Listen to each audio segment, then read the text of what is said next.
You're tearing me apart, Lisa.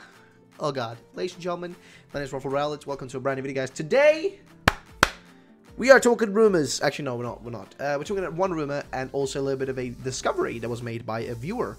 It's a small one. It's a really small discovery, but I still want to share it because I thought it was fun. It's a tiny little, you know, sad thing that I thought was just kind of interesting. So I thought I'd share it with you guys and give you the information, my comrades.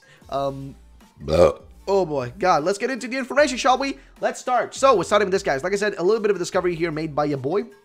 My boy Nico here on Twitter, who said, just saw there is a hidden Pokeball behind the rock. If you can't zoom in to the picture, maybe there's a possibility we can rotate the cam in Sword and Shield, because there's a pretty narrow path and the current camera angle wouldn't work well. And I agree with that. So this is kind of something that I've noticed before. If you see down there, you guys may notice it here. I'll move my camera next to it so I can point at it. Right here, guys. You see that? It's a little Pokeball right there. I'll even open this up in a larger, you know, kind of a larger image. See it better right there. It's a Pokeball. It's a Pokeball right down there. And this is intriguing because I was looking at this as well. From my perspective, I was like, okay, I see a path down here, right? I see this path right here. And that path clearly leads over there to where the Pokeball is. You can also see some trees over here, which I didn't mention before, and even a house up there on the top. But my point is this, though. I agree with your boy Nico here, as he mentions that, you know, this could potentially mean that this might, you know, mean we're going to be able to have, you know, a camera that's movable, a rotatable camera. And this is something also that's been showing up in the trailers, if you guys haven't noticed, or in the one trailer we got. This moment where the camera rotates around the characters when they're in different places, right? So I think, guys, actually highly possible it's going to be in these games that we're going to have a rotatable camera. Now, of course, the angles we've seen so far seem to all have felt to be like in a specific position, right? Like we're in a specific angled position, which we can't really rotate around. But I think the camera is going to shift between the distances, but we're actually going to be able to choose how to rotate it around. Or we'll be able to rotate to some extent. Now, how will we do that, of course, which would be, you know, movement with this one. This Joy-Con, you know, over here, the blue one, would be your movement. So you move with this one, and then you rotate with this one, right? It would make sense. But I think the rotation will be may be limited, right? Because there's, of course, with Pokemon games, there is this intriguing thing that I think a lot of people miss. And that's that they have a lot of blank spots. Now, what does that mean? Well, basically, when they make video games, right, when you make a world or a map in a video game, if the character, you know, like if it's an open world game, everything around you is made in a specific construct to make it so that you can't look outside of what's there, you know what I mean? The map is made in a single thing, right? But some games, including Pokemon games, when the camera isn't free, what they will do is they'll actually not build out all aspects of a map, right? So if you have a house, right, inside of a house, if there's a specific area, like let's say the roof, which from your like bird's eye view you can't even see, okay, they usually won't add that there. So that area right there will just be like a black void. It will just be nothing there. It'll just be empty space, right? You may have noticed this if you play Pokemon Let's Go Pikachu, Let's Go Eevee, and I highly recommend to do this if you want to kind of like look into what I'm talking about. If you go into Let's Go Pikachu, Let's Go Eevee, now go to the Pokemon Tower. In the Pokemon Tower, you'll notice something if you go inside of the, you know, in Lavender Town, right, in the Pokemon Tower. If you're inside of there, in any of the floors, doesn't matter which one you're on. If you go to a corner, look outside the corner and notice how it's just an empty void, right? You got the map inside there, it's mapped out and everything. But if you look outside, it's an empty void. There is no wall to block your view, because if they do that, you can't do the third person, you know, sorry, you can't do the bird's eye view, because you need to see everything above, right, from above, so they can't have walls there. But this game that we've seen so far, I've noticed one spot where they have that, and that is the ceiling. Now, the ceiling would make sense if we're going to have a bird's eye view, but we're still able to rotate the camera around in some aspects. But usually they do that to conceal areas they haven't built, because they have no point in building it, because usually players won't be looking there, right?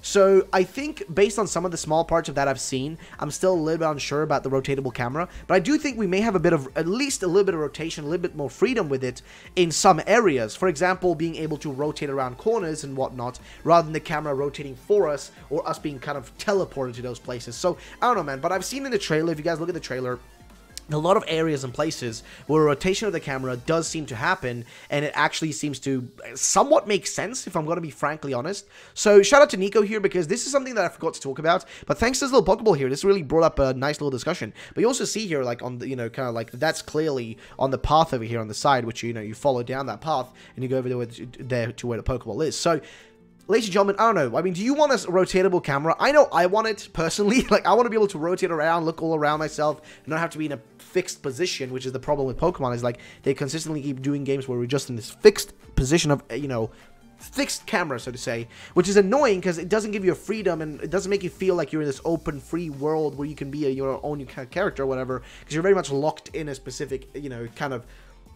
you're very locked in, to put it bluntly, right? If you play, like, Breath of the Wild, you notice you don't have that, right? Your camera is fully free, hence why people want that for Pokemon as well, and that's what I want for Pokemon as well. But even, like, having a little bit of more freedom, doesn't need to be full freedom so we can, like, rotate around, like, 360 degrees, whatever, or whatever amount of, you know, degrees, whatever.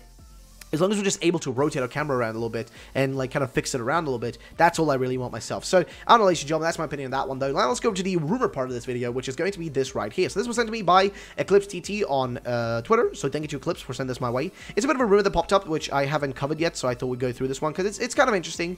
It's a little bit of an intriguing one. So, first of all, we've got a picture here of the character walking out with, on the shirt, of course, saying 227, which was the date we got the reveal, the February the 27th, as well as also the Pokedex number for Skarmory, which is the armor Pokemon, so it could be a hint to that. But you also got Detective Pikachu right there doing a little bit of sketching around. But here's what this person says: prepare Pokemon. Let's see, Sword and Shield games focused on sport. Let's call it this way to make it understandable. There will be a few references to old games, just those strictly necessary to make the plot of these new games complete.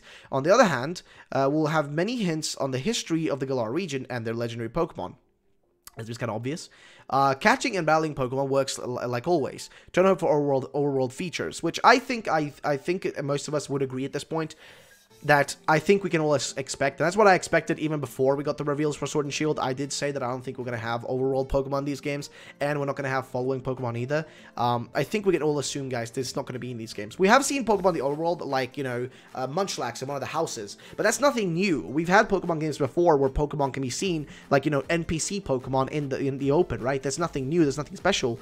And sure, the character interacted with the Munchlax in the trailer, but that doesn't mean that it's going to be able to follow you. Maybe you'll have something similar to that. Maybe one Pokemon can follow you or something, but I don't think it's going to be something going to be, you know, that's going to be viable the same way it did in the other games. And of course, people have been telling me, like, Ruffle, but don't you remember those animations? They have following animations for 800 Pokemon. I know, but that doesn't mean that those will be used specifically for these games for following Pokemon.